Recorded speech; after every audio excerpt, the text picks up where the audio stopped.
Setelah selesai makan, Wina membereskan sendiri tempat makannya serta mencucinya sendiri. Dia melarang pelayan yang akan membereskan piring di depannya. "Tunggu, biar saya sendiri saja yang bereskan," ucapnya tidak enak karena sudah makan banyak. Masa iya orang lain yang membereskannya, kan malu. "Tapi Nona," pelayan itu melirik ke arah kepala pelayan sedari tadi berdiri tidak jauh dari Wina, meminta persetujuan kepada pelayan. Kepala pelayan hanya mengangguk karena dia juga sudah diberi kode oleh tuannya yang juga berada di sana di balik dinding. "Sudahlah, kalian sudah membuatkanku makanan enak, apa salahnya aku berterima kasih dengan caraku? Apa harus membayarnya dulu?" tanya Wina di akhir kalimat. Jika Wina yang dulu mungkin dia tidak akan pernah menyentuh apapun, apalagi membereskan. "Tidak Nona, iya silahkan." Pada akhirnya pelayan itu pasrah. Biarlah nanti dia mendapat hukuman. Sedangkan di sisi dinding Lan tergelak sambil tersenyum sendiri mendengar pertanyaan Wina. Tidak mungkin kan calon nyonya di rumah ini harus bayar hanya untuk beberapa makanan enak. Perubahan yang bagus, batin Lan. Kemudian dia melangkah pergi dari ruang makan ke ruang keluarga. Setelah itu Lan memberi perintah. Selesai, Wina menyelesaikan mencuci piring untuk menemuinya. Lan merasa lucu mengingat dengan ucapan Wina tadi dirinya terus saja tersenyum tanpa peduli pada para pekerjanya yang berlalu lalang. Setelah selesai membereskan meja, kemudian Wina mencuci piringnya sendiri.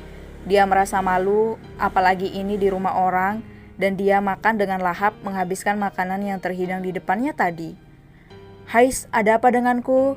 Seperti tidak pernah makan saja. Bagaimana jika tuan rumah ini marah jika aku menghabiskan makanannya? Habislah aku, bagaimana ini?" Tangannya tak berhenti dari kegiatannya hingga kepala pelayan menghampirinya. "Nona, silakan ikut saya untuk menemui tuan," ucap maid pelan dengan nada sopan setelah melihat Wina selesai mencuci piring. Dek, jantung Wina berdetak kencang, keringatnya mulai berjatuhan meski hanya sedikit. Wina mengikuti kepala pelayan maid dari belakang. Dia mulai takut setelah tadi makan menghabiskan semuanya. Pikirnya sudah mulai berkelana, entah kemana, dan berpikir tidak. "Maukah kamu menikah denganku?" tanya Lan. Mereka sekarang berada di ruang keluarga di mansion ini, saling berhadapan, sedikit jarak di antara mereka, sambil memegang tangan Wina erat. Kali ini dia tidak boleh menunda rencana yang sudah dia susun beberapa minggu ini. Sangat jarang ada kesempatan. "Menikah denganmu?" Bio Wina masih tidak percaya. Tentu saja mendengar itu Wina sangat shock. Apalagi mereka baru bertemu, dan apa pria di depannya ini langsung mengajak menikah?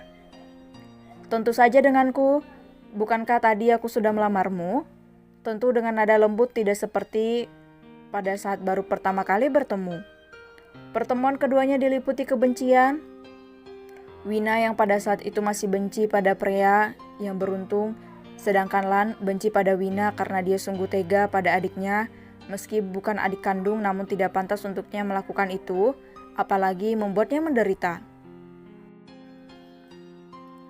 Blank alias kosong, itulah pikiran Wina saat ini. Tidak ada hujan maupun angin, tiba-tiba ada yang melamarnya mendadak, dan tidak romantis pula. Wina melamun di depan Lan dengan ekspresi sulit diartikan. "Bagaimana?" tanya Lan.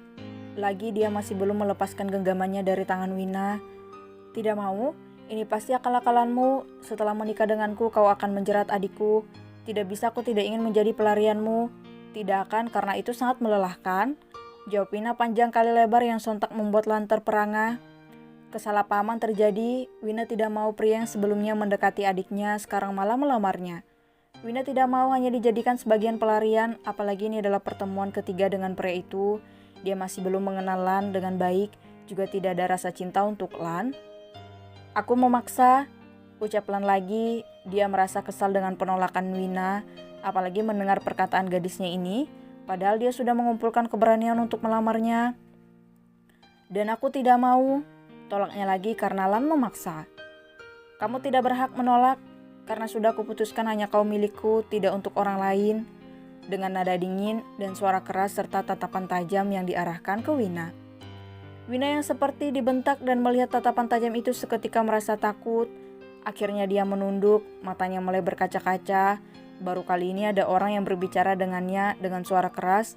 Kalau ayahnya dia akan diam karena memang dia salah, tapi ini orang lain yang baru dia temui beberapa kali. Bayangkan betapa sedih dan takutnya dia. Lan tersadar dengan apa yang dia perbuat. Melihat Wina yang mulai terisak, dadanya sesak. Sungguh dia tidak bermaksud membuat gadis kecilnya itu menangis, apalagi takut. Melangkah kecil menghampiri Wina dan merengkuhnya dengan lembut dan meminta maaf karena telah membuatnya ketakutan. "Tolong jangan menolakku, aku sudah menunggu lama untuk saat ini." Suara Lan sangat lirih tapi masih mampu didengar Wina. Entah kenapa Wina tidak sadar jika dirinya berada di pelukan Lan.